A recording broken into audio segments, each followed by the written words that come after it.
హైదరాబాద్ మగువల మనసు దోచే అతిపెద్ద లేడీస్ ఫ్యాషన్ ప్రపంచం Bhama Emporio Jubilee Hills check post. కొన్ని కళలు పీడకలల్లా వెంటాడుతూ ఉంటాయి. పరిస్థితులు మనకి అదుపులోకి వచ్చాయని అనిపించినా కానీ ఆ పీడకలలు వెంటాడే తత్వం మాత్రం పోనే పోదు. ఇప్పుడు అలాంటి ఓ కళ గురించే మీకు చెప్పబోతున్నాను. ఆంధ్రప్రదేశ్ రాజధాని అమరావతికి సంబంధించి మరీ ముఖ్యంగా కృష్ణా గుంటూరు జిల్లాలకు సంబంధించినటువంటి రియల్ ఎస్టేట్ రంగాన్ని ఒక విధంగా భయం గొలిపేటువంటి సంఘటనగా దాన్ని చూడాల్సి ఉంటుంది. అయితే ఇది ఒక కళలా మొదలైంది. ఆ కళ ఫస్ట్ ఎలా మొదలైంది ఒకసారి చూద్దాం. ఈ దృశ్యాలు చూస్తే చాలామందికి చాలా విషయాలు గుర్తొస్తూ ఉంటాయి. ఎందుకంటే ఇది ఒక 6-7 ఏళ్ల క్రితం ఒక అద్భుతమైనటువంటి స్వప్నంగా కనిపించింది. Super star Mahesh Babu campaign చేసినటువంటి అమరావతికి అతి సమీపంలో ఉన్న అతిపెద్ద మోడర్న్ వెంచర్.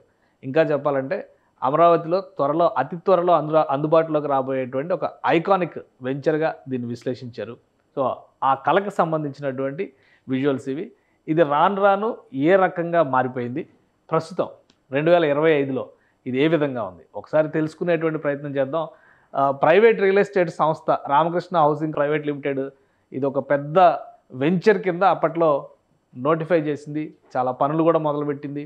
ఒక 2-3 ఏళ్ళ నిర్మాణం కూడా సాగింది. 2019లో ప్రభుత్వం మారిన తర్వాత పరిస్థితులన్నీ కూడా తలకిందులయ్యాయి. సో ప్రజెంట్ స్టేటస్ అంటే ఒక 5 ఏళ్ల పాటు పనులు పూర్తిగా ఆగిపోయినటువంటి నేపథ్యంలో ప్రస్తుత పరిస్థితి ఎలా ఉంది ఒకసారి చూసేటువంటి ప్రయత్నం చేద్దాం మనం. ప్రజెంట్ స్టేటస్ ఈ విధంగా ఉంది. ఎందుకంటే ఇది చాలా కీలకమైనటువంటి ప్రదేశం. అమరావతికి అతి సమీపంలో, అలానే నాగార్జున యూనివర్సిటీకి ఆనుకుని ఉన్నటువంటి భారీ వెంచర్ ఇది. సో ఎకరాల్లో విస్తరించి ఉన్నటువంటి భూముల్లో ఒకటి రెసిడెన్షియల్ వెంచర్, మరొకటి కమర్షియల్ పోర్షన్. ఈ రెండింటిని కూడా డెవలప్ చేయాలనేటువంటి ప్రతిపాదనలు చేశారు. అయితే ఇందులో ఇది ఆఫీసుకు సంబంధించినటువంటి స్ట్రక్చర్. అయితే ఇవన్నీ కూడా నిర్మాణంలో ఉన్నటువంటి టవర్సే. దాదాపు 12 టవర్లు ఈ నిర్మాణంలో ఉన్నటువంటి పరిస్థితి. అయితే గత 5 ఏళ్లుగా జరిగినటువంటి నిర్ణయాల ఫలితంగా ఆంధ్రప్రదేశ్లో మరీ ముఖ్యంగా ఉభయ కృష్ణా గుంటూరు జిల్లాలకు సంబంధించి చూస్తే కనుక ఉమ్మడి జిల్లాల పరిధిలో చూస్తే చాలా వరకు రియల్ ఎస్టేట్ రంగం కుదేలైపోయినటువంటి పరిస్థితి. అది ఈ రామకృష్ణ హౌసింగ్ ప్రైవేట్ లిమిటెడ్ పైన కూడా పడింది. ఈ వెంచర్ ఆగిపోయింది. 5 సంవత్సరాలుగా ఆగిపోయిన నేపథ్యంలో తాజా పరిస్థితి ఏంటంటే వేలానికి వచ్చింది. ఆ వేలం డీటెయిల్స్ కూడా ఒకసారి మనం పరిశీలిద్దాం. ఇది ఇటీవల ఎల్ఐసి కార్పొరేషన్ రిలీజ్ చేసినటువంటి హౌసింగ్ ఫైనాన్స్కి సంబంధించినటువంటి హౌసింగ్ ఫైనాన్స్కి సంబంధించినటువంటి నోటీస్, ఆక్షన్ నోటీస్కి సంబంధించిన ప్రకటన. ఇందులో చాలా క్లియర్గా మెన్షన్ చేశారు. కొన్ని అంశాలు చూస్తే కనుక చాలామంది ముఖ్యంగా రియల్ ఎస్టేట్ రంగానికి చెందిన వాళ్ళు ఒక విధంగా ఆందోళన చెందేటువంటి సందర్భం లాంటి అంశాలు ఇందులో ఉన్నాయి. ఇది ఈ హౌసింగ్ నిర్మాణానికి సంబంధించి చాలా వరకు ఫ్లాట్లని విక్రయించారు. అయితే మొత్తం ఒకేసారి విక్రయించేటువంటి అవకాశం ఉంటుంది కాబట్టి, అంటే టోటల్ అమౌంట్ రాదు కాబట్టి లోన్ మేనర్లో కస్టమర్ల నుంచి కొంత అమౌంట్ వస్తుంది. అలానే నిర్మాణ సంస్థ కూడా తమకున్నటువంటి భూముల విలువకి అనుబంధంగా లోన్లకి వెళ్ళేటువంటి అవకాశం కూడా ఉంటుంది. అదే క్రమంలో ఎల్ఐసి హౌసింగ్ ఫైనాన్స్ లిమిటెడ్కి సంబంధించి ఈ సంస్థ లోన్ తీసుకుంది. ఆ రుణం డిఫాల్ట్ అయినటువంటి సందర్భంగా ఇచ్చినటువంటి నోటిఫికేషన్ ఇది. ఎల్ఐసి వారి యొక్క అధికృత అధికారిగా ఉన్న దిగువ సంతకదారుడు. సో ఇదంతా ప్రొసీజర్ ప్రకారం 2002 financial assets and enforcement of security interest చట్టం కింద 2002 చట్టానికి సంబంధించి ఇచ్చినటువంటి దాని కింద ఇచ్చినటువంటి నోటిఫికేషన్. ఈ దిగువ చెప్పబడిన రుణగ్రహీతలు లేదా తనఖాదారులు చెల్లించవలసిన బకాయిలు చెల్లించవలసినదిగా కోరుతూ డిమాండ్ నోటీసు జారీ చేయుచున్నాము. ఇందు మూలంగా తెలియజేయడం ఏమనగా, అయినప్పటికీ మా నోటీసులో నందు చెప్పబడిన బకాయి మొత్తాలను ఈ రుణగ్రహీతలు తనఖాదారులు చెల్లింపులో విఫలమైనందున ఈ దిగువ చెప్పబడిన సంతకందారుడు ఈ దిగువ చెప్పిన ఆస్తులని సదరు సెక్షన్ యొక్క 13(4) కింద లాంఛనంగా సింబాలిక్ స్వాధీనం చేసుకొని ఉన్నారు. సో దానికి సంబంధించినటువంటి ప్రకటన ఇందులో చూద్దాం ఒకసారి.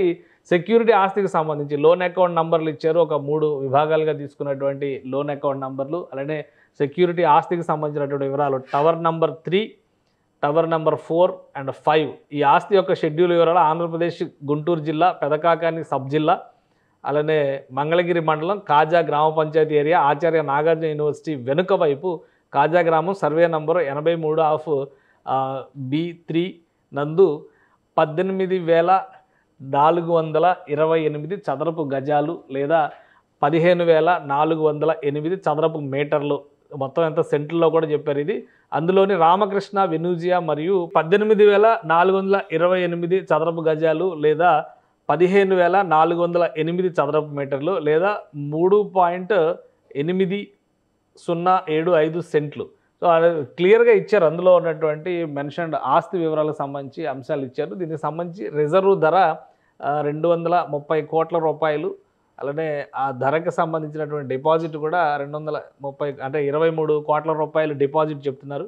సో ఇవి ఎవరి పేరు మీద బుక్ అయినాయి మొత్తం అన్నీ కూడా ఆస్తి లాంఛనంగా స్వాధీనం చేసుకుని LIC HFL housing finance limited పరిధిలో ఉంది కాబట్టి ఆక్షన్కి వాళ్ళకి హక్కులు ఉన్నాయి. అందులోనే హద్దుల్ని కూడా చాలా క్లియర్గా వివరించారు. సెక్యూరిటీ నంబర్లని, అలానే ఐటమ్ నెంబర్ 1, ఐటమ్ నెంబర్ 2 అంటే టవర్ల వారీగా ఇక్కడ ఇవన్నీ కూడా తనఖా పెట్టినటువంటి ఆస్తులు కాబట్టి టవర్ల వారీగా వీటిని పూర్తిగా వివరించేటువంటి ప్రయత్నం ఈ నోటిఫికేషన్లో చేశారు. అయితే ఇవన్నీ కూడా ఎవరైనా ఆక్షన్లోకి వెళ్ళి కొనుక్కోవాలనుకునే వాళ్ళకి, ఆసక్తి ఉండేటువంటి వాళ్ళకి చూపించేటువంటి అంశంగా మనం పరిశీలించాల్సి ఉంటుంది. కానీ ఇక్కడ మేజర్ పాయింట్ ఏంటంటే, ఇక్కడ వచ్చినటువంటి మేజర్ పాయింట్ డిమాండ్ నోటీసు మరియు డిమాండ్ చేయబడినటువంటి మొత్తం 21/5/2022 అప్పటి నుంచి ఈ డిఫాల్ట్ అనేటువంటి వ్యవహారం కొనసాగుతుంది. కాబట్టి ఎంతైతే అమౌంట్ తీసుకున్నారో అంటే 295 కోట్ల రూపాయల లెక్క అక్కడ కనిపిస్తుంది మొత్తం అంతా.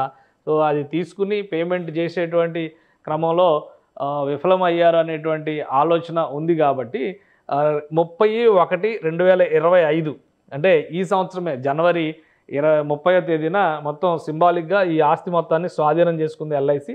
దానికి సంబంధించి ఆ తేదీ నాటికి అంటే 18/2 ఈ నోటిఫికేషన్ రిలీజ్ చేసి 2 డేస్ అవుతుంది. సో నోటిఫికేషన్ రిలీజ్ చేసే నాటికి ఏంటంటే 468 కోట్ల రూపాయలకి వెళ్ళింది. 468,61,61,60,90 రూపాయలకి వచ్చింది మొత్తం కట్టాల్సినటువంటి మొత్తం. అంటే దాదాపు 470 కోట్ల రూపాయలకి చేరింది.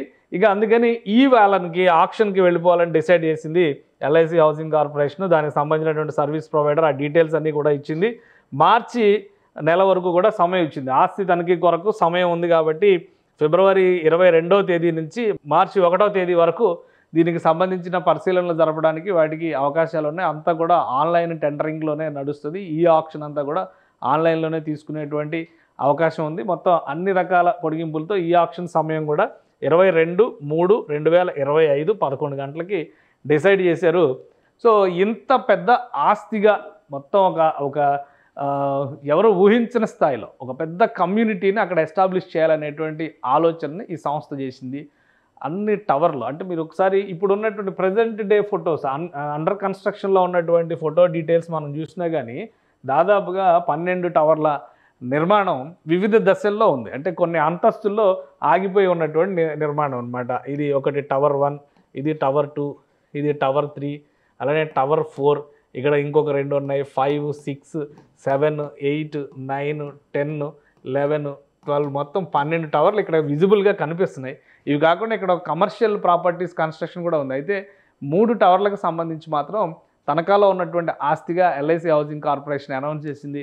డిఫాల్టర్గా మిగిలినటువంటి నేపథ్యంలో ఎవరైతే ఈ సంస్థకు సంబంధించినటువంటి తనఖాదారులు ఉన్నారో వాళ్ళు డిఫాల్టర్ అయినటువంటి నేపథ్యంలో దాదాపు 470 కోట్ల రూపాయల మొత్తానికి సంబంధించి టోటల్ ఈ వెంచర్ని ఒక 7 ఏళ్ల క్రితం ఇది ఒక అద్భుతమైనటువంటి స్వర్గాన్ని తలపించేటువంటి నమూనాగా కనిపించింది. అది రియాలిటీలోకి రాకముందే చచ్చిపోయినటువంటి పరిస్థితి ఇప్పుడు కనిపిస్తుంది. అంటే పాలకుల నిర్ణయాలు దానికి శాపం అయ్యాయా లేదా నిర్మాణ సంస్థ ఆలోచన విధానంలో లోపం ఉందా అనేది పక్కన పెట్టి చూస్తే గత 5 ఏళ్లలో అమరావతి ప్రాంతంలో జరిగినటువంటి రియల్ ఎస్టేట్ రంగానికి తగిలినటువంటి అతిపెద్ద దెబ్బ వలన ఇలాంటి వెంచర్లు ఎన్నో కుదేలైపోయినాయి. చిన్న చిన్న బిల్డర్లు, చిన్న చిన్న సంస్థలు అయితే ఆచూకీ లేకుండా పోయినాయి. ఇంత భారీ సంస్థ కూడా ఈరోజు విలవిల్లాడుతున్నటువంటి పరిస్థితి ఉంది. సో అమరావతి ప్రాంతంలో నిర్మాణాలకి ఈ కొత్త ప్రభుత్వం వచ్చిన తర్వాత ఎంతవరకు ఊతం వస్తుందో, అలానే నష్టాల్లో పడినటువంటి సంస్థలు ఎంతవరకు తేరుకుంటాయో వేచి చూడాల్సినటువంటి పరిస్థితి ఉంది. సుమన్ టీవీలో మీ పర్సనల్ అండ్ బిజినెస్ ప్రమోషన్స్ కోసం కింది నెంబర్కి కాంటాక్ట్ చేయండి.